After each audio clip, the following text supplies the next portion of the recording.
Hello family and welcome back. Get ready to learn how to cut and sew this stylish 3-piece corset top with Basque waistline and puff sleeves. No matter your experience level, this tutorial will guide you through each step. Kindly hit the subscribe button and follow along to create your own. And to get started, you'll need a boning tape. Mine is about 2 meters long. Next are these ready-made bra caps which come in different sizes. Pick one that feels comfortable. Also, you need bias binding or tapes meant for boning casings. And lastly, I have 2 fabrics. The animal print fabric is actually for top parts, front and back, which is about 1¼ meters long. The second fabric is a heavyweight stretchy fabric for the yoke part, sleeves and skirt part, and it's 2 yards. Having gathered all materials needed, we'll be starting with the fun part, drafting front borders of our top on this pattern paper. We have shoulder line right there, chest line, bust line, under bust line, waistline and hip line in that order. I've already drawn a basic dart which is below bust line with just 1 inch and above hip line by 3 inches. That width is 1 inch. There is neckline here too of 3 by 3 inches. Let's jump in and draft the dart bust here. Measure 3/4 inches on each side of that line from under bust line. Then join them to that width with lines as shown. From there, use a curve ruler to come up with some tiny curves 1 inch below bust line like that. With that completed, find shoulder slope midpoint and mark. Then extend that line to meet the mark. Alright, let's now draw an arc above chest line from bust line, and I've decided to use 3.5 inches as radius. And after I'm done putting marks, I'll draw a continuous arc to make it visible. That being so, measure about 3/4 inches on it towards center front, then about 1 inch on the opposite side just as I've done. And given these points, use a ruler to draw lines from each mark to bust line as you're about to see. On to the next step, which is to measure 0.75 inches on chest line, just so I can draw lower part of caps left side from under bust line to the mark I just put. Further on, we'll finish it up with another curve like that. For the cap's right side, first measure 3/4 inches from chest line and mark, from where you'll be required to square out a line across. So basically that's the lower chest line. On top of that, find midpoint there and mark on new chest line so that you can draw lower side of the second curve from it to under bust line, then the upper side to be drawn to as you can see. Okay, let's now measure 2¼ inches here. The same is to be repeated on the second leg. Having finished that, also confirm measurement on the left side since it's to be carried forward to the right side, then a mark. Ever wondered why it's called a 3-part corset? Yeah, here's why. Moving on to the next step, measure quarter waist circumference on waistline plus 1 inch dart replacement plus 1.25 inches more stitching allowance. On the lower chest line, measure quarter bust circumference and mark plus 3/4 inches dart replacement plus 1.5 inches more for stitching allowance. Once done, go in with a ruler and draw borders outline as I'm showing you. On top of that, mark quarter hip circumference on hip line from center front. Since there is no any dart replacement, go ahead and add 1.25 inches stitching allowance as well.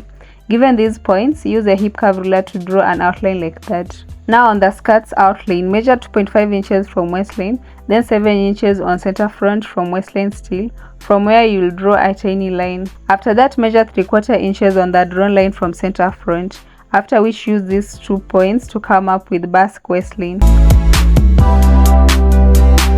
So let's extend the 2 dart legs to meet Basque waistline in that manner. Having done that, add that replacement on side outline too before you can trace out Basque waistline again, then side outline later after achieving what we want. Let's move on to drawing of new neckline, whereby I'll measure 4 inches from center front and mark. So now I'll use a ruler to draw neck depth radiating towards chest line.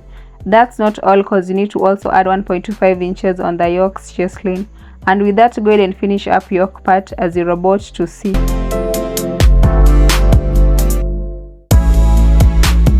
Here I'm cutting out a long outline starting with the waistline, after which I'll cut a long side outline, cap part and a bust part, and lastly yoke part.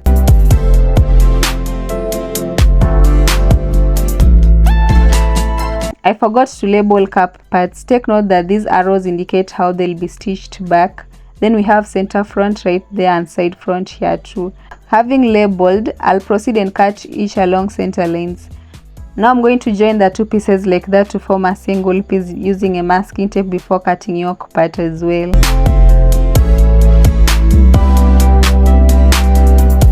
Here is a key technique for achieving a fitting yoke. Cut through that line extension, then have cuff parts crisscrossed with 3/4 inches as shoulder slope measurement is maintained.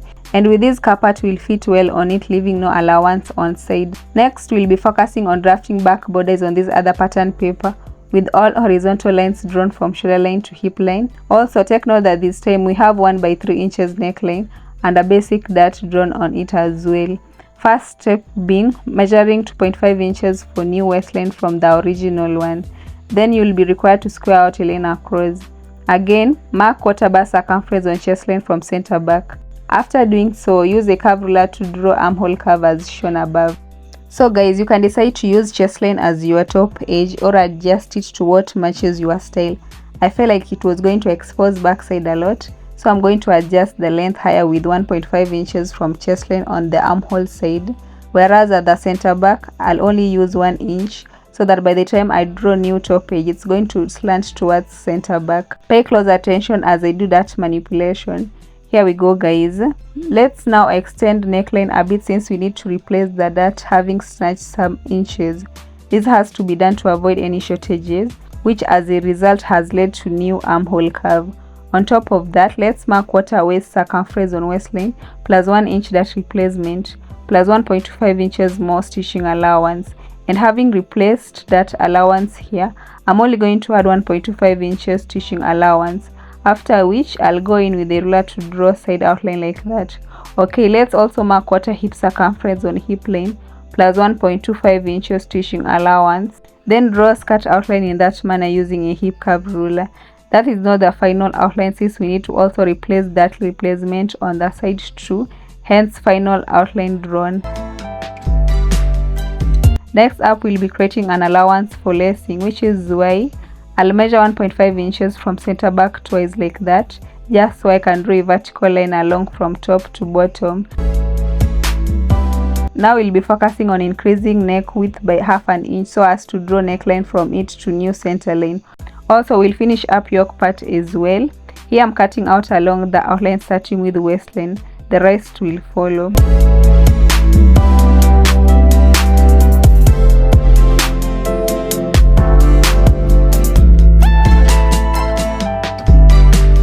Have traced out pieces of fabrics from drafted pattern papers, leaving enough stitching allowance on them. Bear in mind that the front center panel is on fold.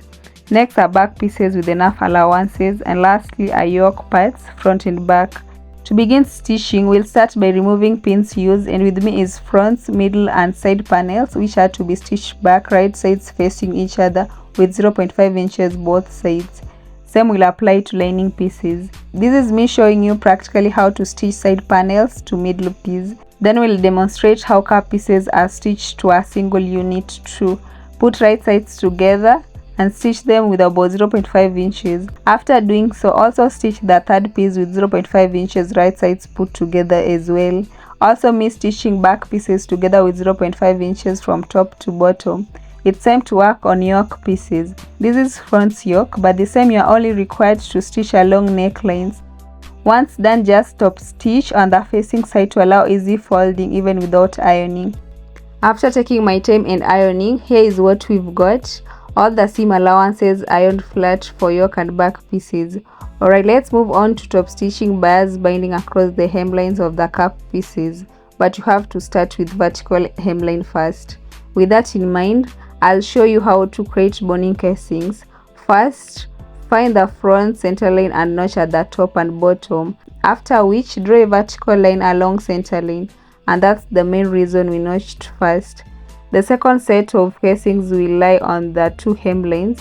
For the third set, you'll be required to measure 2 inches from hemlines, then use the marks to create a pattern in that manner. From here, I'll head over to the sewing machine in order to top stitch all the casings in that design.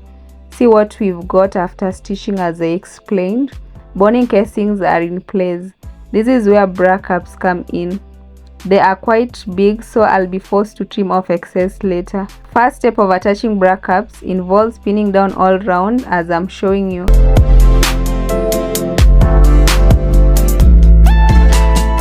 After pinning, stitch with 0.25 inches all round on sides and bottom edges. Here is it after stitching and trimming off excess like I said.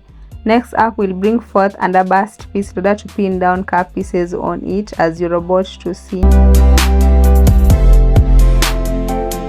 Assuming you've also pinned on the right side too, stitch with 0.5 inches from one end to the other. See how professional and neat this looks. Feel free to leave a comment if you encounter any difficulties and I'll do my best to help. I'm sorry for not showing how to attach yoke pieces to caps, my camera just stopped. But don't worry, this is quite simple. Here is the lining piece also stitched the same way, which is to be attached to the main fabric from overbust part, right sides facing each other with 0.5 inches from one end to the other. After attaching facing, this is what we have. With this technique, you realize the ugly part has been covered completely. I love the outcome. What do you think of this, guys? This next step involves inserting boning tapes in between the casings one after the other to the last one. Bear in mind that after inserting the first one fully, you'll be required to leave room, exactly what I'm doing, so that it will be shorter than the casing, creating stitching allowance. Same considerations should apply to the remaining casings to the last. Boning tapes are in place. This is the end result after ironing. From here, just flip lining part like that, right sides put together. Then you'll be required to stitch along bottom edge with about 0.5 inches from one end all the way to the other end. I'm done stitching and I've also ironed it flat. Now we'll be focusing on attaching back yokes to main fabric. After putting right sides together as shown, pin down the top edges, which will again be covered later with linings, but first I'll pin down lacing loops along center back. First step being drawing a line, and that being so, pin down the first loop is at the top, then measure about 1.5 inches or even 1 depending on how close you want them. Continue pinning down to the last one along drawn line. Have managed to create loops on each side and have also attached yoke to main fabric and lining. Also have put in boning tapes in between casings before stitching bottom edges. Next is to show you how to join shoulders front to back. This is simple. All you need to do is use one of the linings to cover up everything else, then stitch with 0.5 inches on both sides. That's not all, since you will be required to stitch on sides too with body measurements. Shoulder joints came out neatly finished on both ends. So now it's time to fix these puff sleeves I made off camera on armholes. If interested in knowing how to make puff sleeves, kindly comment down below. This too is simple. First step is matching side hemlines from armpit area, then stitch with 0.5 inches all round. We are finally done. Look at these, guys. Kindly note that all the measurements used are specifically mine. Feel free to adjust them to your own and be sure to subscribe so you don't miss any tutorial.